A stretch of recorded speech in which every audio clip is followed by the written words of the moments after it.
How you doing there? Welcome back to Babble on Talmud. Today we're studying Daf Yud Beis, Daf 12 of Masechta Horayos.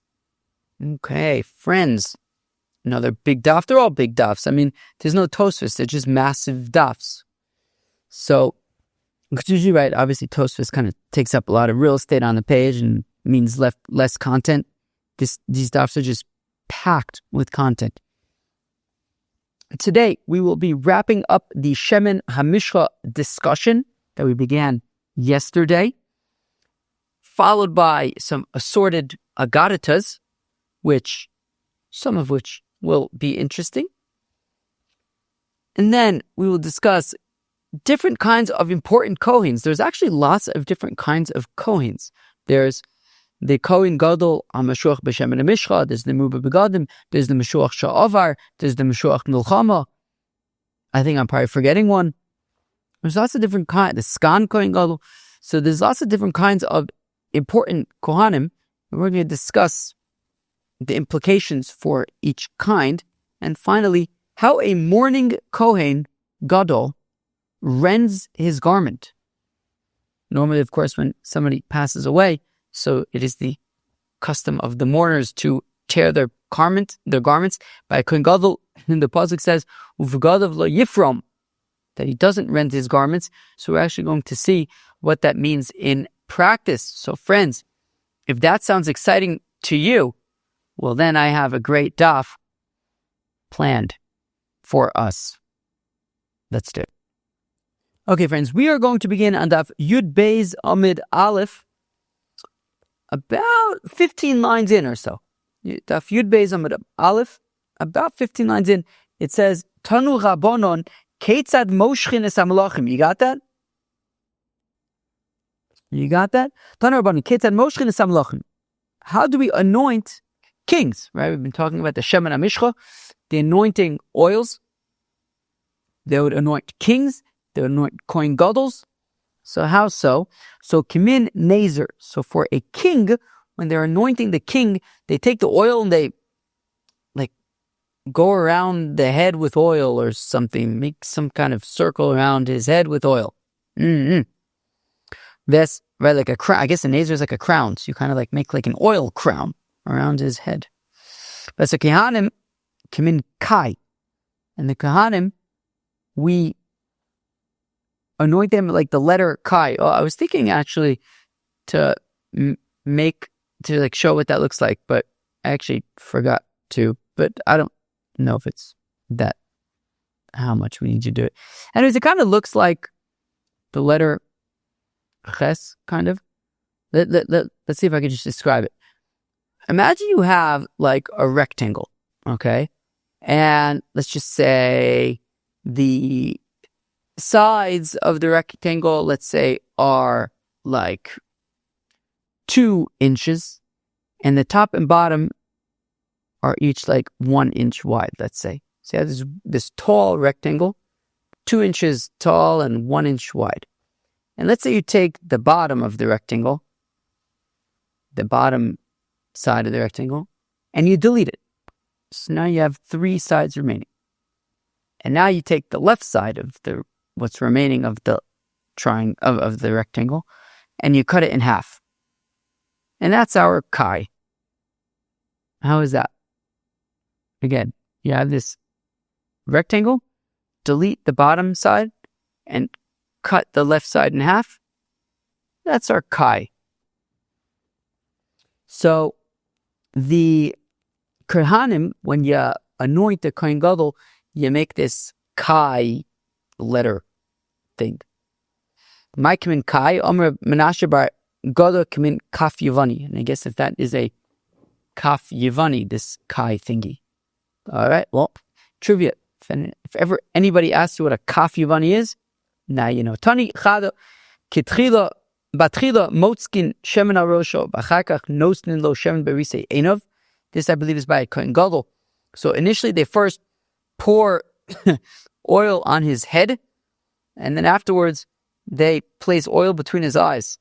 Wow. Another price that says, We have another verse that says punkt fakert. That first, the oil is applied between the eyes, and then only afterwards is it poured on the head. No, what do you say? Tanoi, Tanoi. Adifa, Adifa. One opinion is that anointing, which would be between the eyes, I believe, right? Most yeah, I think that anointing would be between the eyes, and pouring would be on the head.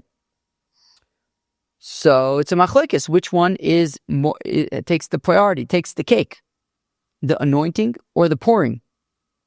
My time in the mandam yitzika adifa. What's the reason? What's the rationale for the opinion who says pouring is better? The Pasuk says vayitzok shemen hamishkhah Rosh aharim vayimshach also l'kadsho.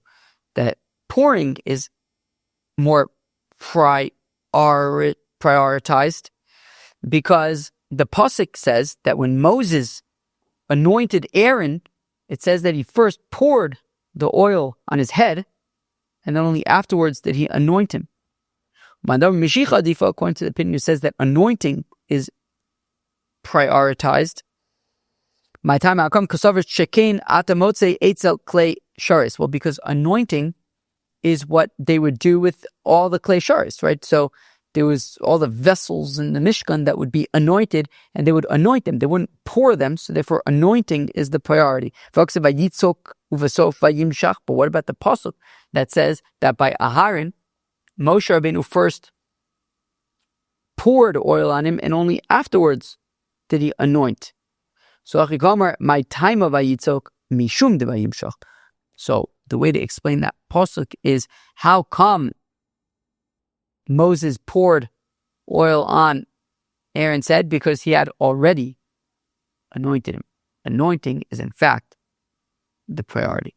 So it's a machlekes, which goes first, the pouring of the oil and then the anointing, or the anointing of the oil and then the pouring. But kashemen atoy v'gomer yored ala zokin. What's the pasuk? Kashemen atov al harosh, like the good oil on the head. Yored ala zokon, and it goes on the beard. Zkan haron yored al primidos, of the beard of Aaron. That, I don't know, flows on his attributes. Anyways, interesting. So Moses anointed Aaron with the shemen hamishkhah. Oops. And then there remained 2 drops of oil on Aaron's on his beard. So basically, Aaron would just have these like 2 drops of oil on his beard. I guess permanently. I guess Aaron just like Aaron HaKohen just always had these 2 drops of oil on his beard. Interesting. Omar Rab Popit says, Rab Popit Tana, who's talking about Isaac, misaper, when he would talk to people, olis v'yosh v'zlo be'ikra kano. Anyways, Moses basically anointed Aaron with the shemen hamishkhah, and then like these 2 drops of oil basically went to the bottom of his beard, like to the tip of his beard, and they would just always be like there, 2 drops of oil at the tip of his beard. And when he would talk to people, the oil would like climb up the hair of his beard until it would get to the roots, I guess like on his face or stuff, so that they wouldn't fall off of his beard. And it was on this matter that Moses was very nervous. He's like, this is strange. Omar, he says, maybe chaz v'shalom, maybe this is happening because ma'alti b'shemen hamishkhah, I mishandled the shemen hamishkhah. Yotzes abaskel v'omra, so then a voice emanated from the heavens and said, kashemen atoy v'gomer katal chermen. That the pasuk, where are these psukim from? Tilim. That the first pasuk was kashemen atov al Rosh yored al zokon zkan harin Shored al pimidosov, and then the following puzzle says Kital Chermin Yored al Haret Zion Kishom Tziva Hashem Esabroche Chaim Ad Elam. Sounds nice. So Kital Chermin, like the dew of the Chermon. Matal Chermin Ein Bo Meila, just like the dew of the Chermon mountains does not have a din of Meila. There's no Meila mishandling the dew of the Chermon mountains. Shemen hamishkhah shebizkan harin, also the anointing oil, these 2 drops of anointing oil that were on the tip of Aaron's beard, ein bo meila, there's no mishandling of that oil there. They're just, so then why are there these 2 drops of oil there? I don't know. But it's not because they were meila. But still, Aharon was still nervous about this peculiar thing with these oil drops on his beard that are just always there. Omri says, Shema Moshe lo yima'al ani ma'alti. Well, maybe Moses didn't me'ila, but maybe I me'ilad. That's the basket of Omri. But then a heavenly voice sang out and sang the following.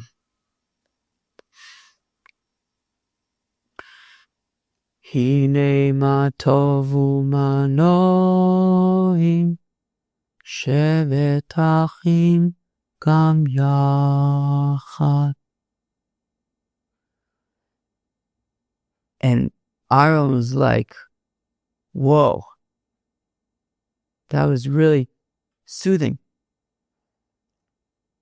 Mamoshe lomal avata lamalta, and the reason why the Rebbeinu Shalom sang to Aharon like that was he was saying inimatov manoim sheves achim gam yochad, that the brothers sit with achdus, like to say that just like your brother Moshe did not me'ila, you also did not me'ila. And Aharon's like, I feel much better now. Tanu Rabbonon, the Rebbe is taught, in moshchim es hamlochim ela ala mayim. You anoint kings at a spring, kedeshet timoshech malchusam, so that their kingship, their rule should flow like a spring.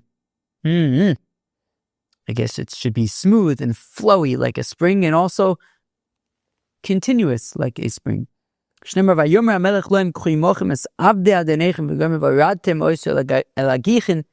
was when King David commanded that they should anoint Solomon as king, and he tells them to go to the Gichin in order to anoint Solomon by the spring.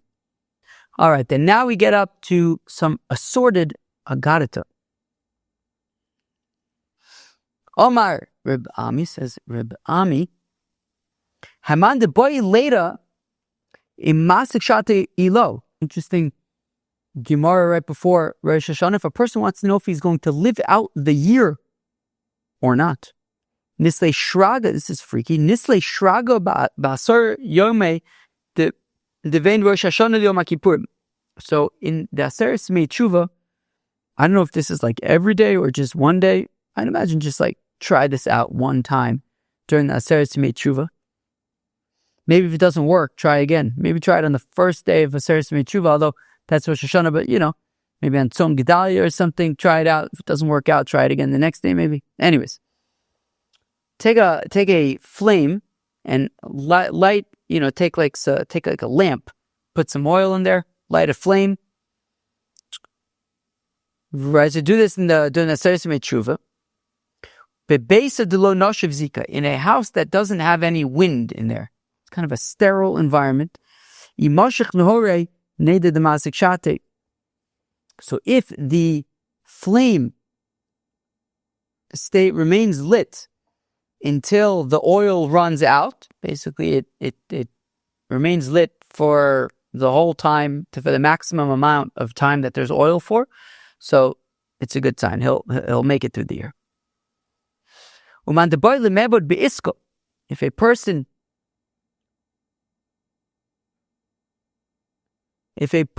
wants to start a new geschäft, person wants to start a business and he wants to know, is the business going to succeed?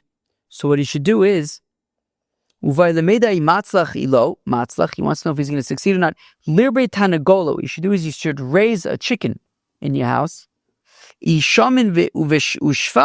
if the chicken is gesund, it gets big and plump and beautiful, matzlach, then it's going to be a successful geschäft. So basically, throughout the lifetime of the geschäft, just have this chicken and raise it. And if it's growing healthy, the geschäft is going to grow healthy. If a person wants to go on a journey to travel someplace, and he wants to know, is he going to make it back home or not?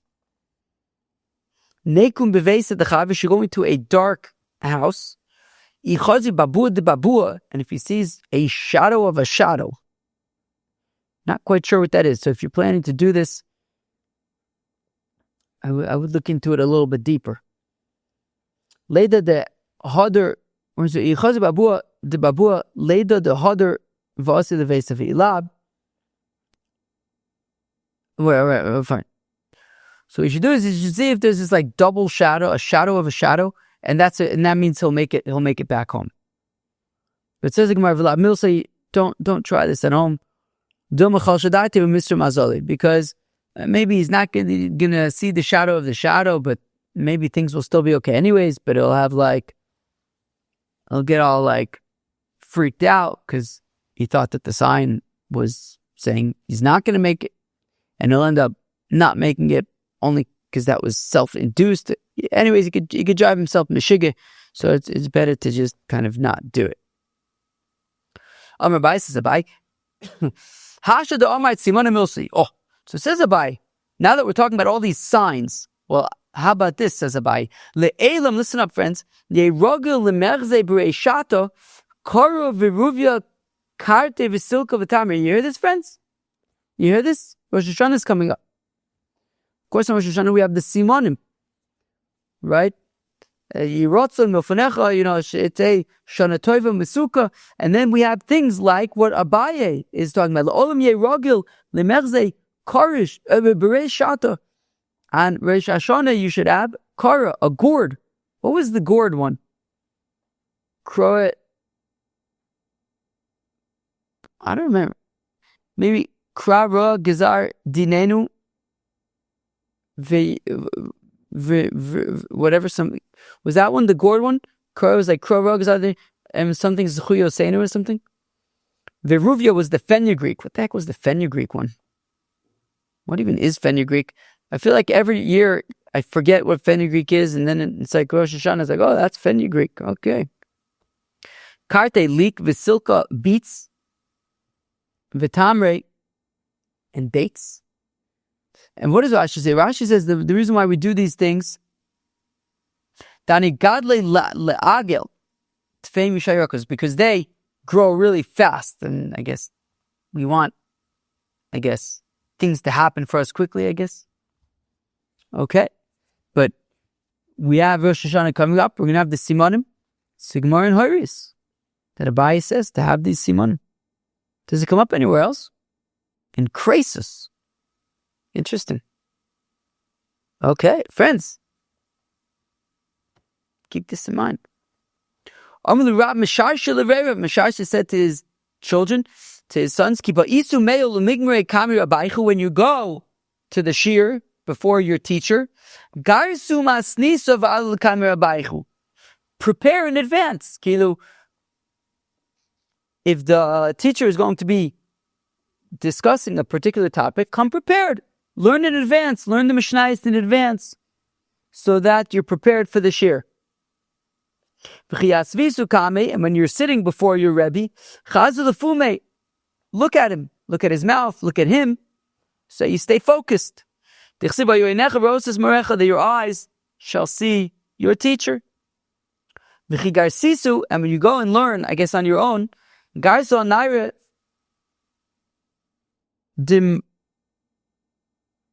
dimaya, I believe. Right? So when you go and learn, you should learn by a stream. The chiechi de mashchon maya, mashchon shmat tzaychu. That just like the stream flows, your learning should flow.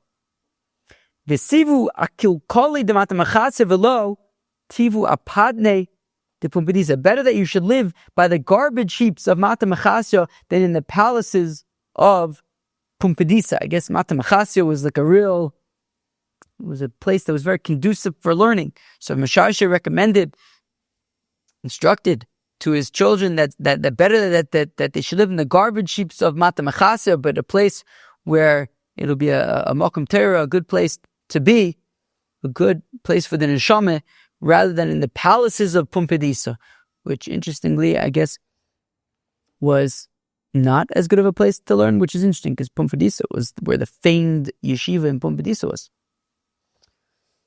Tav galden asaria de matamachasya lemeichel is better to eat the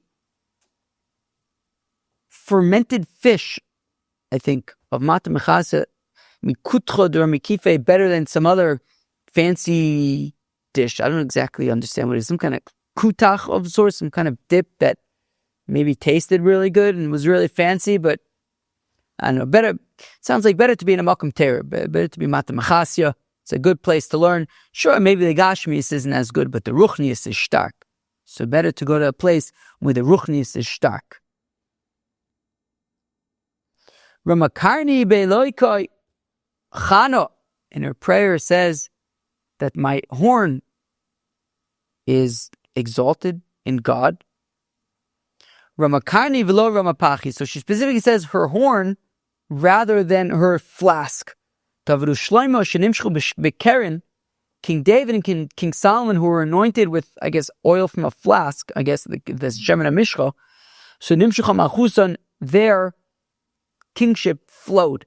Shaul v'Yehu shenimshchu b'pach, but Saul and Yehu, who were anointed with a flask, lo nimshucha malchusan, their reign, I guess, didn't last too long. Saul only reigned for, I think, 2 years. How long did Yehu reign for? I don't know. I'd have to look it up.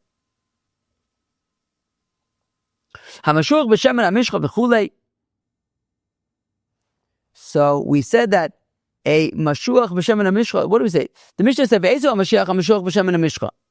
Okay, there you go. That a mashiach is mashuach b'shemen hamishkhah, is anointed with the anointing oils rather than the meruba begadim. Tanarabana, the rabbis taught Mashiach Yochel Melech. When the pasuk says Mashiach, what does the pasuk say?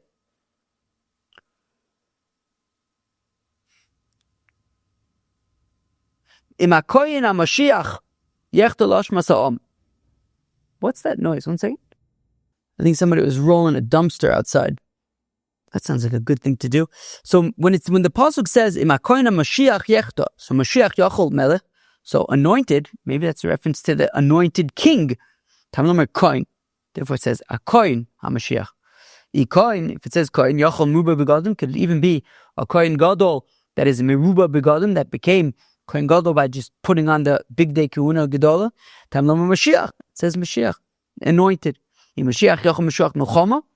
Okay, but maybe the Mashiach Milchama, right? The one who sends off the people to battle and says, you know, all the things. If you got married, if you had this, if you had that, go home. So Tamlamer, v'hakoyin HaMashiach, she'enu Mashiach al gabov. Okay, the kohen HaMashiach, that there is no Mashiach above him. He is the most Mashiach of all the Mashiachs. And that's the kohen gadol. Hamruba, nimshach b'shemen hamishkhah, mashuach b'shemen hamishkhah. My mashma is hakoyin HaMashiach mean the kohen gadol mashuach b'shemen hamishkhah. Kedam Rava, like Rava says, hayorich hamiyumenis shebeyorich. That when we're going to learn this Masechta Chulin by the Gid Anoshe, Rav explains ha yorich hamiyumenes shabayarich, the right gid hanoshe. I don't think it is necessarily paskin, but so ha yorich means the yorich, reference to the right side.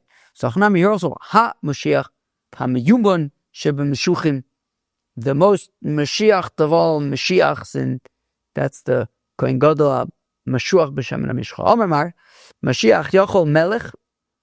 So now the Gemara says, 1 second. We just said like a minute ago that when it says Mashuach, maybe it means the king. Maybe the par kohen Mashiach is or it was whatever. Maybe this cow is for the king. But I don't understand why. How could we possibly entertain that notion? Melech paru d'maisi, sa'iru d'maisi. We know the king has his own korban. The sa'ir nasi. Obviously, he's not bringing a cow. This is not for him. Well, not so obvious, actually. I'll explain. Maybe the sa'ir nasi is for shigigas maise. However, al helem dover yavi par kamash mulan. Right, as we know, this par kohen Mashiach is for helem doverim shigigas maise. So maybe it is talking about the king, and when the king has his sa'ir nasi, that's for shigigas maise. But when you have the par, maybe that's for helem doverim shigigas maise. So maybe they're all talking about the king, and it depends what happens. Shigigas maise is the sa'ir nasi, and helem doverim shigigas maise is the par. To which Kamash Milan, it says no. Kohein, hamishkhah, it's not talking about the king, it's talking about the kohen gadol, hamishkhah b'shemen hamishkhah, and if he sins with helen dovrim, shigigas maise, so then he brings a par kohen Mashiach. So now this next chunk of the Gemara discusses the different kinds of important koheins. There's going to be different kinds of important koheins that we're going to be discussing, what their capacities are, and what halachas, unique halachas apply to them. Here we go. Now, our Mishnah had said, Ein bein mashuach b'shemen hamishkhah v'chulei. Our Mishnah had said that there's really no difference between mashuach, a kohen gadol, hamashuach b'shemen hamishkhah, and a kohen gadol, hamruba begadim. Kilu, right? In the entirety of the second temple, there was no kohen gadol, hamashuach b'shemen hamishkhah. The kohen gadol was a kohen gadol, hamruba begadim. And for all intents and purposes, that kohen gadol is a kohen gadol. So, oh wait, 1 second. Yeah, so Mazid, okay. Yeah, okay, fine. Give all the. We said that there's no difference between the kohen gadol, hamashua b'shemen hamishkhah, the kohen gadol, hamruba begadim. The only difference is the par ba'al kol mitzvahs. That the par kohen Mashiach is only for the kohen gadol mashuach b'shemen hamishkhah, not for meruba begadim. And also, when it comes to the par helen dover shel tzibur, right, with the Sanhedrin and the tzibur, and you need a kohen to do the avoda, only a kohen gadol mashuach b'shemen hamishkhah would do the avoda, not a meruba begadim. Now, so Masizin Delo Kremer. So our Mishnah is not Remer. The Remer, because if it was a Remer, Hatani, we learned it by so Muba Begadim. That when it comes to a Kohen Gadol Muba Begadim, maybe par Abba Kol Mitzvahs the Remer. Says Remer, even a Kohen Gadol Muba Begadim could also offer a par Abba Kol Mitzvahs. The Chacham disagreed. My time to Remer. How come Rav says that even a Meruba Begadim can offer the par Abba Kol Mitzvahs? The Tanya, we learn about so Mashiach in the Ella Mashuach b'shemen hamishkhah Meruba Begadim in ayin. So when the pasuk says behavior kohen hamashiach without apar Eloi moed, so that is Mashuach b'shemen hamishkhah Meruba Begadim in ayin. How do I know even to include the kohen gadol Meruba Begadim? Tamilomer hakohen hamashiach. Okay, I guess hakohen hamashiach somehow comes to teach that also Meruba Begadim can offer the parabah hakol mitzvahs. Okay, So according to Reb Meir, a kohen gadol amruba could also offer the parabol kol mitzvah. So therefore, our Mishnah that says that he can't is not Reb Meir. It's the chacham. So 1 second.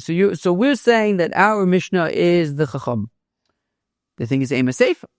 But if we continue in our Mishnah, what does it say? Ein ben kohen meshamesh lekohen she'avar.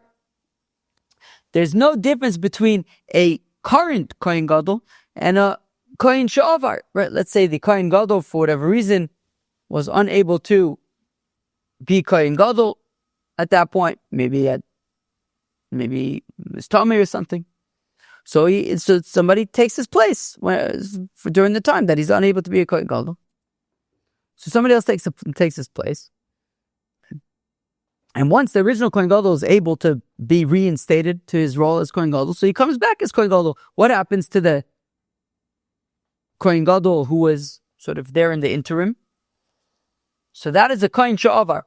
That's a kohen who was the kohen gadol for a period, but no longer, right? He's no longer the kohen gadol because the original kohen gadol was reinstated now that he's able to come back to his role. So again, ein ben kohen mishamish lekohen she'avar. There's no difference between the acting kohen gadol and a kohen she'avar, one who was only a temporary kohen gadol and is no longer the acting kohen gadol. Elo payum ha'kipurim v'siseifa. Says our Mishnah, the only difference between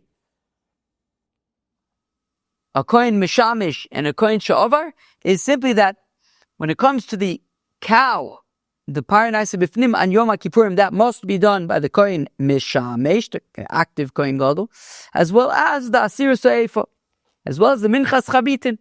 Every single day, the kohen gadol would offer incense in the morning and in the afternoon. That was done by the kohen amishamish, not by the kohen she'avar. But otherwise, for everything else, they're the same. So Asan the Reb Meir. So that davka is the opinion of Reb Meir. The Tanya that we learn in the Brayse, Ira by psul the kohen gadol. If the kohen gadol got some kind of a psul that prevented him from being able to be the acting kohen gadol, the ovar, so therefore he had to be he had to step aside. Uminu kohen acher tachto, and they appointed another kohen in order to be the acting kohen while the original kohen is unable to be. Harishan chozal avodaso. So when the original kohen gadol is able to be reinstated, he is reinstated. The Hasheni, and what about the interim kohen gadol, who's no longer the kohen gadol because the active kohen gadol is back? Kol mitzvahs kuna alav. Tiv Meir says Meir, the kohen she'avar, all the mitzvahs kunas, he could, all of the. We're going to get more into some of the details of what that means, but all of the kohen gadol statuses remain with him. That is the opinion of Reb Meir. Whereas Reb Yossi, says Reb Yossi, Rishon chozul avodah. So the original kohen gadol is reinstated. V'sheni, and what happens to the interim kohen gadol? He kind of is in nowhere land. Ain't no roy lo the kohen gadol. He can't be the kohen gadol. Lo the kohen edget, nor can he be kohen edget, because he's not the kohen gadol anymore. So he's not the kohen gadol, but at the same time, he's not a kohen edget. We'll explain why in a few minutes, in a minute or two, whatever. Reb Yossi, it says Reb Yossi, Maisa b'Yosef ben Elam mitzipori. Says Reb Yossi, there was a taka, a Maisa with somebody from my town, Yosef ben Elam from Tzipori. She'ir bo psul b'kohen gadol. The kohen gadol was puzzle. So now, there's a note that replaces the entirety of the parentheses, and I'm going to read that note. I don't know if you could find it somewhere in your Gemaras, but I'll read it. Uminu tachtov. So now they appointed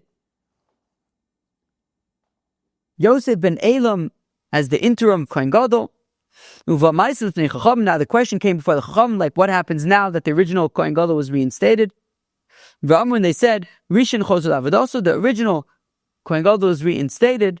Sheni, and in terms of Yosef and Elam, the interim kohen gadol, Eino roi lo l'kohen gadol v'lo l'kohen hedget.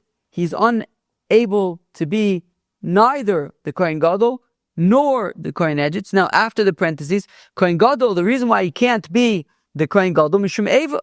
You can't have two kohen gadols. Where does that go? You can't have two people kind of serving with the same crown or something. Did that come up? I wonder if that was maybe with the story with Rabbi Gamliel and Rabbi Elazar ben Azariah. I can't remember. But anyways, the Chacham said that you can't have two kohen gadols. There's going to be ava. There's going to be animosity, friction there.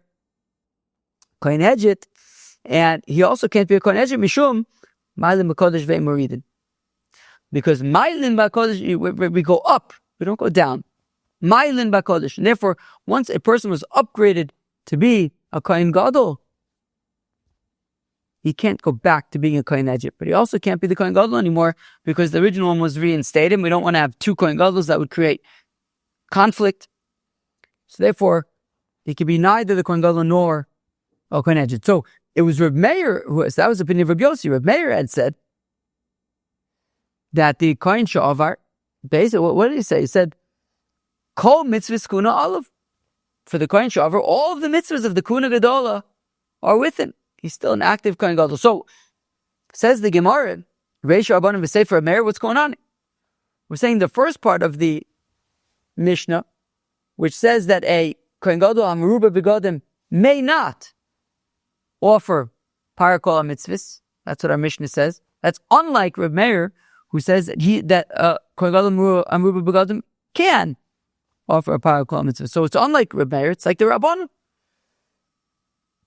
And yet the next part of our Mishnah, where we say that Meshuach Sha'avar is basically the same thing as the kohen gadol, right? The kohen hamishamish, that is like Reb Meir. It's unlike Reb Yossi. It is like Reb Meir. So the Reish is the Chachamim, the Sefer is Reb Meir.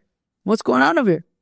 So again, for the Gemara, Reish Rabbanon v'Sefer Reb Meir, we're saying that the Reish is the Rabbanon, the Sefer is the Rabbanon. Rav Chizda in. Rav Chizda says, Taket. Reish Rabbanon v'Sefer Reb Meir, that's exactly right. You hit the nail on the head. The first part of the Mishnah is the Rabbanon. The second part of the Mishnah is Reb Meir. Rav Yosef Amar, says Rav Yosef, Rebbe, says Rav Yosef, that actually, this Mishnah, no, it's not that the ratio of the Mishnah is Reb Meir and the Sefer of the Mishnah is, no, the ratio of the Mishnah is the Chacham, the Sefer of the Mishnah is Reb Meir. No. The opinion of our Mishnah is the opinion of Rebbe. This is Rebbe's opinion. And Rebbe's opinion is that when it comes to Kohen Gadol Amuba Begodim, he does not bring the parakol mitzvahs like Reb Meir. And then when it comes to Kohen Sha'avar, he is like a Kohen Gadol, except for Par Yom Kippurim and the Minchas Chavitim, like Reb Meir. But this is Rebbe Shita. Kilu Rebbe Shita is that, this is the halacha by a Kohen Gadol Amuba Begodim, and this is the halacha by Kohen Sha'avar. But this is Rebbe's opinion. It's not that the ratio is the Chacham and the Sefer is Reb Meir. It's all just the opinion of Rebbe. So again, Rav Yosef Omar, Rebbe, this is simply the opinion of Rebbe. V'nosav la'aliba de Tanoi.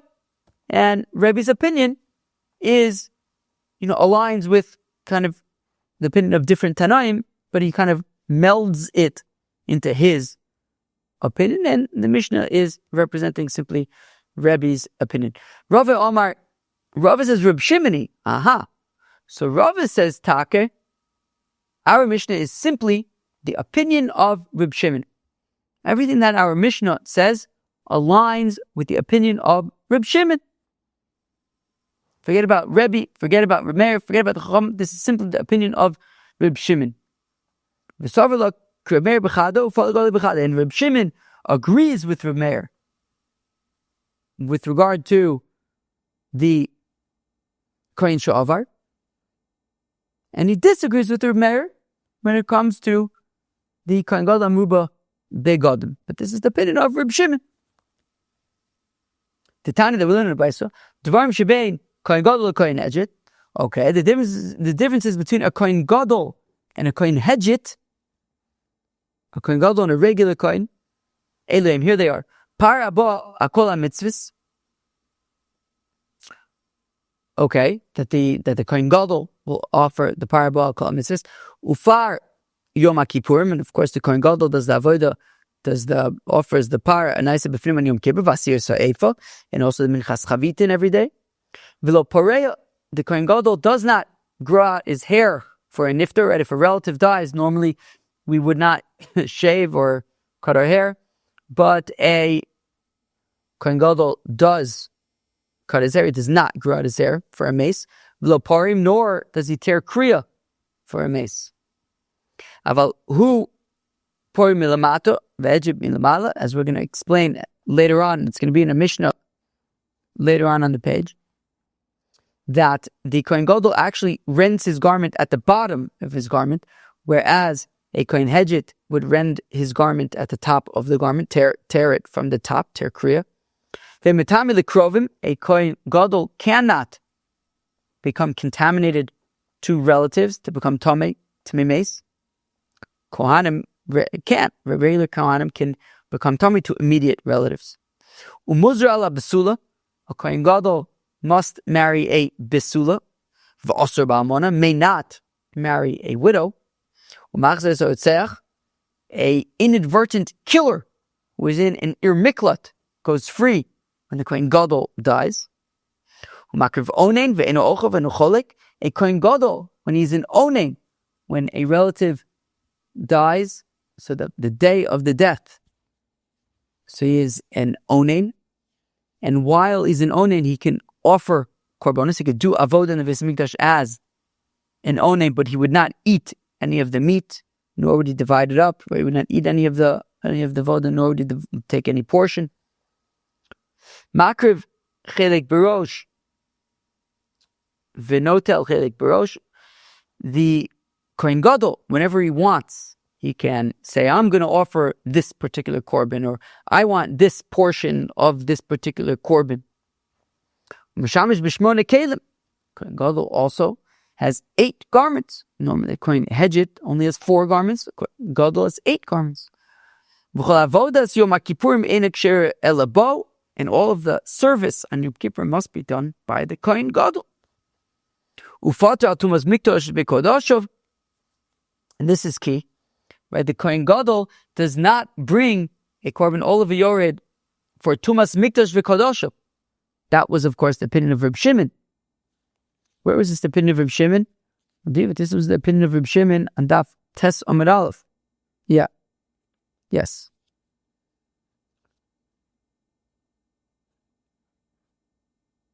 Where is it? Yeah, exactly. That's the opinion of Reb Shimon on Daf Tes. V'chulu ne'agen b'mubel begadim chutz mipar abo al kol hamitzvos. And now, continues the Brisa and says that all of these halachas that we just mentioned by a kohen gadol would also be by kohen gadol amruba begadim, the only exception being parabo al kol mitzvahs. And ruba begadim would not offer a parabo al mitzvahs, abo al kol mitzvahs, just like our Mishnah says. V'chulu na'agin b'mashiach she'avar, and also all of these halachas apply to Mashiach she'avar, to kohen she'avar, a kohen who was temporarily kohen gadol but is no longer kohen gadol. Chutz mipar Yom Kippurim vasir sa'efa, except for the par anaisa b'fnim on Yom Kippur, as well as the minchas chavitin every day, exactly as our Mishnah says. Continues the Brisa. V'chulen ein noagin b'mishuach melchama. Now, kohen mishuach melchama. This is at the end of, I think was this at the end of last week's parsha? Parshas Kiseitze? I can't remember. Was it Shoftim or Kiseitze? But you have I think maybe Shoftim. I have to check it out. You have the kohen mishuach melchama, who before the troops go out to battle, he gives a whole speech.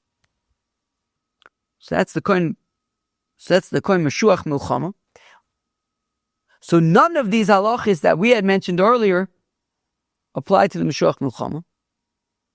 Chutz mehei dvarim hamurim b'parsha, except for the 5 things in the Torah, which is lo porev lo porim, and mishuach muchama would not grow out his hair for a mace, nor would he rend his garments. Ve'imitam the krovim, and nor does the mishuach muchama become tamei to immediate relatives. Umuzar besula ve'osu ba'amona. Also, he must marry besula and may not marry an almona.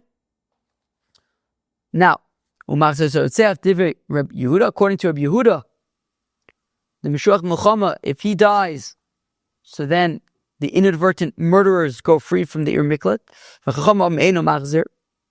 Whereas the Chacham disagree with Reb Yehuda on that point. And they say, when the mishuach muchama dies, the inadvertent murderers do not go free from the Ir Miklat. Now this brisa, at the end there was a machlokus of Yehuda and the Chacham about, specifically if the mishuach muchama dying allows the inadvertent murderers to go free. Okay, but otherwise the entire rest of the brisa was the opinion of Reb Shimon, and it aligned with our Mishnah that the meruba begadim does not bring the power of Baal Kol mitzvahs. The kohen sha'avar is the same as the kohen mishamish, except that it doesn't bring the power Yom Kippurim or Minchas Chavitim. By Mimad Reb Shimon, how do you know that this brisa is the opinion of Reb Shimon? So as I pointed out earlier, Amar Papa, Shamas Leido Amar, Patra al Tumas Mitas V'Kodoshav. I'm sorry. Mimad Reb Shimon, Amar Papa, Man Shamas Leido Amar, Patra al Tumas Mitas V'Kodoshav.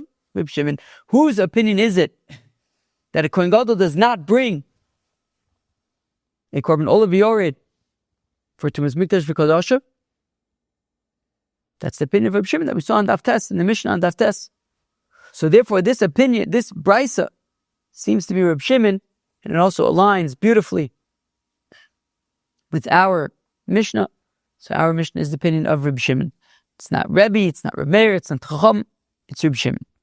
So now we had said, Chutz me'ei dvarim b'parsha, we said that none of the kohen gadol quirks, halachis, things, differences, none of the things of the kohen gadol that are the differences of a kohen gadol, none of them apply to the mishuach muchama except for 5 things, which were lo poreh, lo porim, be'mitami the krovim, muza absul v'asa b'amuna. Those 5 things. So Simanim, the Adam knows the ton of that the rabbis taught. That kohen agadol me'echov, when the pasuk says the kohen agadol me'echov is that kohen gadol. Hasher yutzak al Rosh shemen hamishkhah ze mishuach milchama. Umili asad the Rosh is begadim ze meruba begadim. So by the kohen gadol a mishuach b'shemen hamishkhah, the mishuach milchama, the meruba begadim. Al kulanu omer, with regard to all of them, the pasuk says, Rosh lo yifra, this is the pasuk now, uvegadav lo yifrom, v'akol nafshos meis lo yavo. And then at the end of the pasuk it says, V'hu isha b'psul yikach, amar v'gusha, v'chalol zon esele lo yikach, etc. Kim psul mei amav yikach isha, I believe. So all of those things apply to all 3 types of kohanim, mishuach muchama, etc.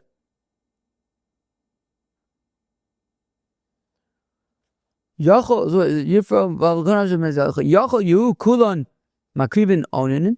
Is it possible that all of them would be able to offer korbanos and do avodah beis hamikdash as an onin? Even the mishuach muchama?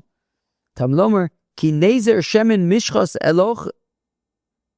elokov olav v'lo chaver. When it says ki nezer shemen mishchas elokov, it means specifically upon him, not on his fellow, i.e. not on the mishuach milchama.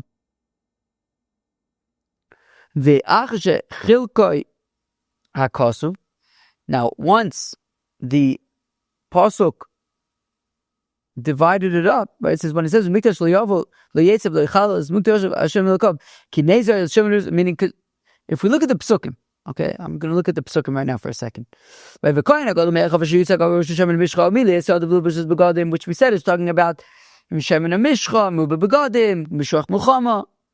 So it says, as Rosh Yifra v'Gadav Yifram, Konavshis Mislo Yavo. We said that all those halachos, all those three halachos apply to all of them.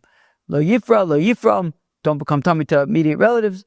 Lo of Limo, Lo Yitamo. And then it says, Umin Mikdash Lo Yitze v'Leichalis Mikdash Elokav Kinizah Shemen Hamishkhah Elokav Olav Ani Hashem. And then it talks about that he could do the avodah as an onen. And we said that does not apply to the Mishloach Milchama. So then when it says Vu Isha b'Bsula Yikach, when it talks about the marrying a B'sula, Ostra Almana, so maybe once already we broke it up and we said that the own Aninus doesn't apply to the Mishloach Milchama. Maybe B'sula and Almana also doesn't apply to the Mishloach Milchama.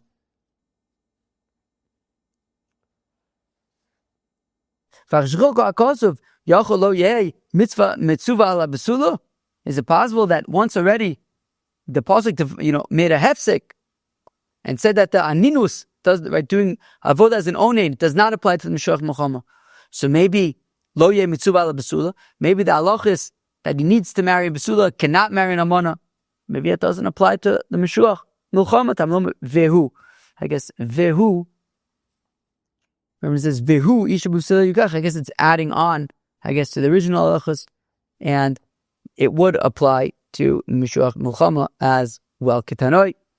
It's like a machlokes tanoi vu isha b'vsuleh yikach. When it says isha b'vsuleh yikach, achashachilek akosov riba divra b'shmal. Says b'shmal exactly as we just said, that after the pasuk had excluded the Mishloach Milchama from doing the avodah as an onen, it says now vehu isha b'vsuleh yikach. It's going to now once again re-engage and include the Mishloach Milchama. Rabbi Kiva says, Rabbi Kiva in the elo she'over machmas kerio machmas mumin minayin. That if you have a kohen gadol who had to kind of step aside because he was a bal keri, so then he also is mitzuvah on these halachis. So how do I know that also if he had to step aside because he got a mum and he's not able to ever return to being a kohen gadol? Tamlam vehu, it says vehu isha b'vsuleh yikach. He also, even the kohen gadol that a mum, still has the chiyuv to marry a besula. Ba'amine Rav Nachman, Rav asks Rav Nachman Mashiach shenitztareya ma'u be'almana, a kohen gadol who got tsaras and therefore was no longer the kohen gadol, can he marry an almana? Midchadachi, do we say, look, once he was a kohen gadol, he can now no longer ever marry an almana, even if he's no longer the kohen gadol? Oh, mifter potter, or do we say that while he's the kohen gadol, he can't marry an almana? But once he's no longer the kohen gadol, maybe he can't marry an almana. Rav Yodei and Rav Nachman didn't know the answer. Zimna v'Yosef, Rav Papa v'Kami Boile. Now, a different time, Rav Papa asked the question. Amlei, Huna breder Rav Nachman Rav Papa Tanino. So Rav Papa asks this question: if you have this kohen gadol is no longer the kohen gadol, can you marry an almana? And says Huna breder Rav Nachman to Rav Papa, says Tanino, that we learn in what in our Mishnah? What Mishnah? In the Ella Shover Machmas Kerioy Hava Machmas Mumin Minayin Tamlom Vehu. That we learned that even when it says Machmas Mumin, right, even if he had a mumin, he had to be a permanent blemish, still he would be unable to marry he would have to marry a B'suli, he'd be unable to marry an almana, because it says Vehu Kam Noshki Bereshe V'Ovle Barte. So Rav Papa at that point he stood up, kissed Huna Breder of Nachman on his head, and gave him his daughter in marriage. Wow. Now we get up to the final section of today's daf, how a mourning kohen gadol rends his garments. It says the Mishnah, kohen gadol porim milamato v'hedjit milamato. So kohen hedjit, when a relative dies, so he tears his garment from the top of his shirt. I guess he's got, if you imagine he's wearing a t-shirt, let's say, he's not, maybe he's wearing some kind of a tunic or something, whatever it is. So imagine you have a t-shirt and the t-shirt has that, I don't know what's the right word for it, like a collar or something like that. And then you tear from the top, you tear it from the collar and down. But the kohen gadol por milamata, he tears from the bottom. So imagine, if you imagine some kind of like tunic or something that goes down. So from the bottom, you would tear like at the bottom, at the hem of the tunic. Although we're going to see it's taka machlekes. So let's just say, right, so the kohen hejed por milamata, the kohen gadol por milamata, he tears from the bottom, the hejed milamala, and the kohen hejed from the bottom. Now, remember, of course, the pasuk had said, v'gadol lo yifram, right, kohen gadol, he's not allowed to rend his garments. So any rending of garments that we're talking about here is going to have to be rending that isn't really rending, because he's not allowed to rend. Kohen gadol makriv onein, a kohen gadol can offer karbonos, could do the avoid in the Beis Hamikdash even when he's an onein, even when the relative dies on the day of the death. V'lo oichel, and he doesn't eat the karbonos. V'hedjit lo makriv lo ochel. Kohen hejit doesn't do avodah in the Beis Hamikdash bechlal as an onein, nor would he eat any of the korbanos. Amar Rav says the Gemara, lemata mamish, lemata mamish, u'shmal Amar lemata mekamisofa, lemay mekamisofa, v'zavoza betzaver. Oh, so the machlokes is between Rav and Shmuel about what the Mishnah means. Right? The Mishnah had said that a kohen hejit tears from the top and a kohen gadol tears from the bottom. The shaila is, what does that mean? So Rav says it means that the kohen hejit will tear from the top of the garment, from like the collar of the garment. It gives a good tear.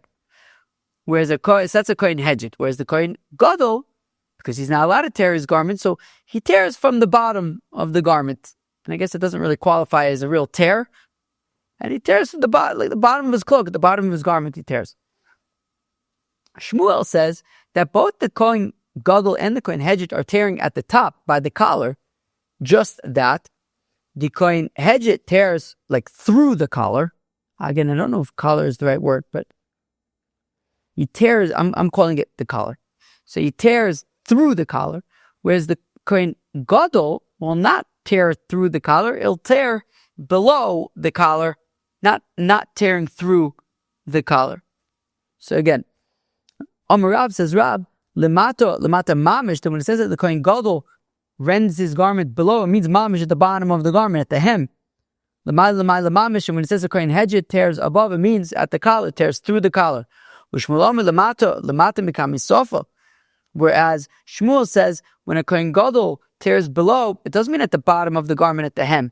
It means by the collar, but below the collar. It doesn't tear through the collar. When it says above by kohen hejit, it means above and through the collar. And according to Shmuel, both the kohen gadol and the kohen hejit were talking about tearing by the collar. Just the kohen hejit through the collar, kohen gadol below the collar. Meisvei, but we have a contradiction against a question on Shmuel.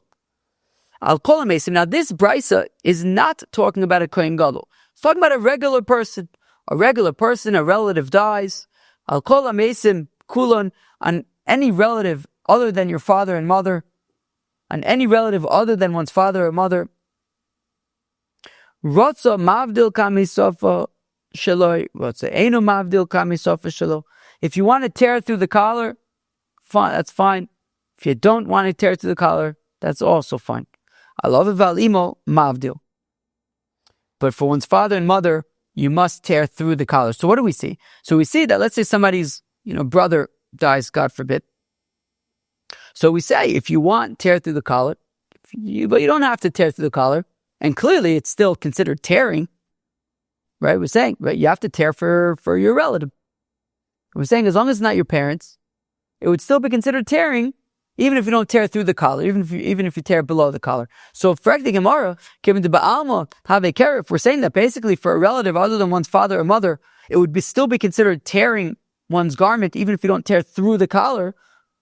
So so if tearing below the collar, not through the collar, is considered tearing for a kriya, for a relative, well then, clearly if a kohen gadol would do so, it would be a violation of begadav lo yifrom.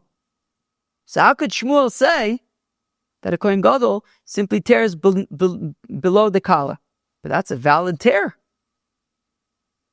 So Shmuel Rabbi Yehuda Svirle, Shmuel is like Rabbi Yehuda the Amar who says, Kol keresh she'einu mavdil safa shelo einu ela keresh al tiflus. Shmuel holds like Rabbi Yehuda, who says that if one tears without tearing through the collar, it's not a real tear. And Shmuel holds like that, and therefore Shmuel says that a kohen gadol tears below the collar, and it's not considered a real tear. It's not a violation of gadol le'ifrim. Umiyislei Rabbi Yehuda kriya b'kohen gadol. But 1 second, how could we say that Shmuel holds like Rabbi Yehuda, and therefore a kohen gadol tears below the collar? But according to Rabbi Yehuda, kohen gadol doesn't tear whatsoever. Vatani, we learned in the Brisa, ilu nemar Rosh lo yifra uveged lo yifrom hayisi omer bi Rosh uveged shosota akosum medaber. If the pasuk said instead of Rosho lo yifra uvgadov lo yifrom, if we just said Rosh lo yifra uveged lo yifrom, I would say it's talking about a sota. Okay. Tamlama as Rosho lo yifra uvgadov lo yifrom. She'enu b'friya kol ikar to Rabbi Yehuda. The Rabbi Yehuda says that what the pasuk is teaching is that a kohen gadol does not tear whatsoever. So, if according to Rabbi Yehuda, a kohen gadol doesn't tear whatsoever, how could Shmuel claim to be holding like Rabbi Yehuda in order to say that a kohen gadol tears below the collar? If he holds like Rabbi Yehuda, he wouldn't be tearing whatsoever.